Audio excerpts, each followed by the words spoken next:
Anda sedang mendengarkan suara profetis dari para nabi, hambanya John Patrice Vanggidai, Penatua Jemaat Future Life Community Kupang.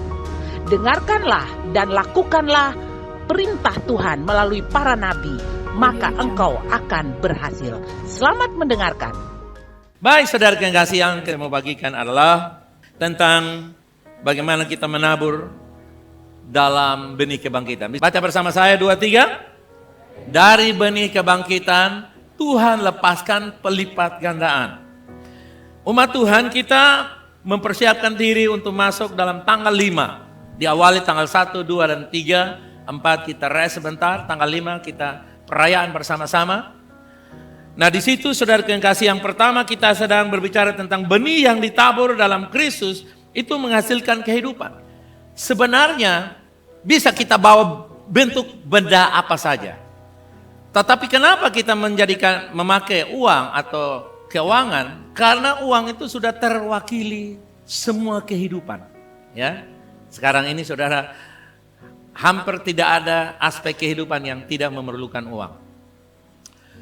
Jadi dengan kata lain, ketika kita membawa benih persembahan kita di awal tahun dalam bentuk keuangan, maka kita sedang menabur untuk menghasilkan bagaimana kehidupan Yesus. Dalam Yohanes 12 kita baca di sana, jikalau biji gandum tidak jatuh ke dalam tanah dan mati, apa yang terjadi? Ia tetap satu biji saja. Yohanes 12 ayat 24. Jadi prinsip kita menabur itu berbicara tentang bagaimana dari yang sedikit menjadi banyak, dari yang satu menjadi pelipat gandaan. The miracle of multiplication. Dalam kita menyongsong dan mengalami kuasa kebangkitan, maka ada mujizat pelipat gandaan. Katakan amin. Umat Tuhan, kebangkitan selalu dimulai dari penaburan dan pengorbanan. Apa yang kita lepaskan dalam menabur keuangan bagi Tuhan tidak pernah sia-sia. Itu akan menghasilkan kehidupan baru, harapan baru, dan kemungkinan-kemungkinan yang jauh lebih mulia yang pernah dapat kita bayangkan dan pikirkan.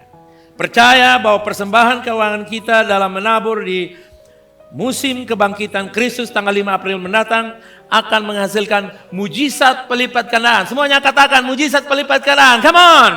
Yes, percaya dan terimalah. Dan yang kedua, Tuhan memberi tuaian yang melampaui logika. Tuaian yang melampaui logika. Lukas 6 ayat 38, berilah dan kamu akan diberi, takaran yang baik akan dipadatkan, ditekan, digoncang-goncang kepada kamu. Itu bicara soal kemakmuran. Maleakhi 3 ayat 10 dikatakan di situ, ujilah aku, apakah aku tidak membukakan bagimu apa saudara? Tingkap-tingkap langit. Terjemahan tingkap langit dikatakan the windows of heaven. Pintu-pintu. The door of heaven. Pintu-pintu sorga. Saudara lihat, di dalam kehidupan kita ini kita harus lewat pintu. Oke? Ada yang lewat pintu muka, pintu belakang, pintu samping.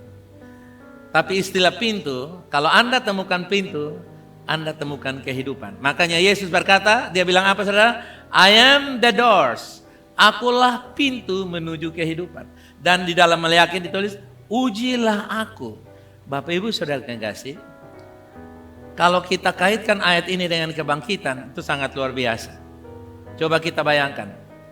Waktu Yesus dikuburkan 3 hari, dunia sedang mengujinya. Apakah dia, kuasa kegelapan sedang melihat, apakah dia akan terus selama-lamanya atau dia akan keluar. Dan Alkitab berkata, bumi tidak dapat menahan kekuatan kebangkitan. Coba saudara banting kaki ini. Kuasa kebangkitan tidak dapat menahan semua yang Tuhan rancangkan. Amin.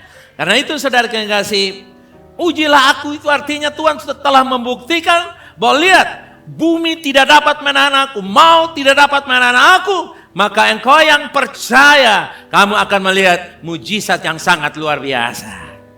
Nah umat Tuhan, inilah pesan bagaimana Tuhan sanggup melipat gandakan keuangan kita dalam bentuk berkat materi. Tapi juga lebih daripada itu adalah berkat rohani.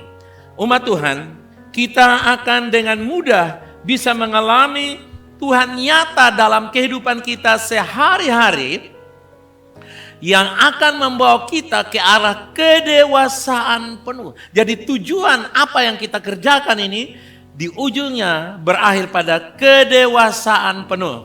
Nah umat Tuhan, inilah nilai kekristenan. Kita bukan sekadar punya agama, punya gereja, tapi kita memiliki kehidupan yang dewasa. Umat Tuhan, amin. Nah, terakhir. Biasanya waktu kita menabur, Pak Petani, Alkitab berkata kita ini diilustrasikan seperti olahraga. Katakan, saya seperti olahragawan. Tapi juga kita sebagai apa saudara? Petani. Petani di belakang saya ini saudara, kalau saudara tanya kepada beliau, dia tidak pernah menyesal menabur benih. Bisa katakan amin di belakang? Ya. Saya dengar dikatakan amin. Karena seorang petani dia tidak akan pelit. Apalagi menyesal. Karena dia tahu kalau dia menabur 1 kuintal, pasti menuainya 100 kuintal. Amin. Saudara kekasih, mari kita gunakan kesempatan momentum kebangkitan Kristus ini sebagai petani-petani rohani. Amin. VLC, kamu dan aku adalah farmer. Amin. Taburlah dalam doa-doa kita sepanjang hari tanggal 1, 2, dan 3. Bahwa persembahan saudara bukan soal nilai dan jumlah, tapi respon hati yang benar.